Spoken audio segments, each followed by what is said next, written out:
Hey, I hope you had a happy Thanksgiving. You know, Thanksgiving is so many things. It's time to give thanks to God for all that He's done for us, for every blessing that we receive. It's food, it's fun, it's family, it's friends, it's all of that stuff. But it's the food that I often think about as I prepare for that week. I'm often thinking already about the turkey and the ham and the sweet potato casserole and the green beans and the corn and the mashed potatoes and gravy and the rolls and the pumpkin pie and the pecan pie, the apple pie. I'm thinking about all of it, and I'm excited about it. And every year when I think about Thanksgiving, I always think about how many hours are invested in making all of that food, and yet how quickly it's all eaten. If you think about from the time you start that list, then go to the store and then get all the food together and start preparing it and cook that turkey, which takes a long time, to sit down then and serve it, it's gone in just no time flat compared to the hours it took to make it. It's kind of like other things in life. You know, it takes a long time to build a skyscraper or a stadium, thousands of man hours, millions of dollars, and yet it gives some demolition experts a little bit of time and some dynamite and they can blow that thing right up.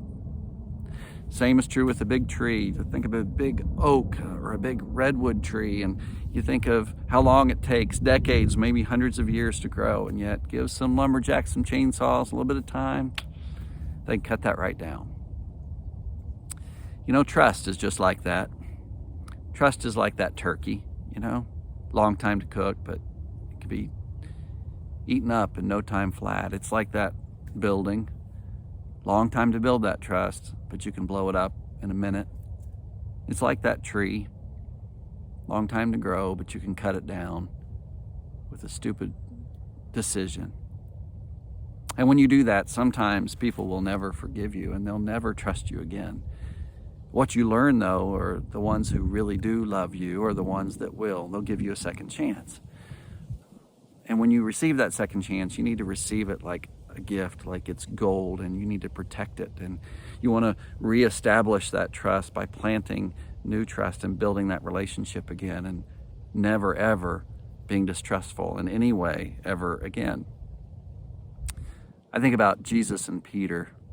Jesus told Peter that he was going to deny him, and Peter was adamant, "No way, Lord, even if I have to die with you, I'll never disown you." But just a few hours later, Peter did the very thing he said he would never do.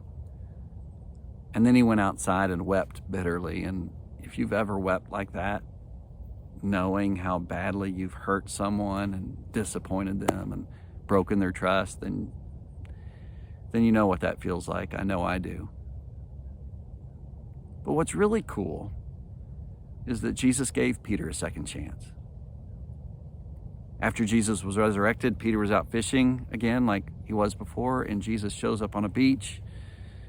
They have a miraculous catch of fish, and when Jesus spends time having breakfast on that beach with Peter, he forgives him, he restores him, he reinstates him, he challenges him to be a shepherd of his flock going forward, and Peter does all that, and he goes out and preaches the first gospel sermon. He is instrumental in the start of the church. He's a pillar of the faith in that first century church. It's just amazing.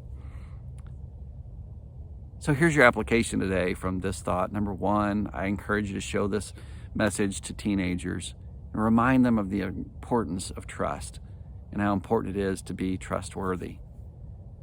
You know, the integrity of the upright guides a person, but the ways of the crooked will be found out, the scripture says in Proverbs 10, and that's a guarantee. You will be found out at some point, and it's a painful time, and it blows up everything. But also the scripture says it's better to be a poor person with integrity than to be a rich man and walk in devious ways. And so I think that's critical that a teenager hears that. Here's the other thing. If you're in any way walking in any way outside of God's will, you need to get your life right. You need to remember those Proverbs, look them up, and make sure that you walk away from anything that is bringing you down and away from Christ. Because I'm assuming if you're watching this video that you do want to keep walking with Jesus. And the only way to do that is to walk in integrity. Until next week, stay close to his side. Keep walking with him.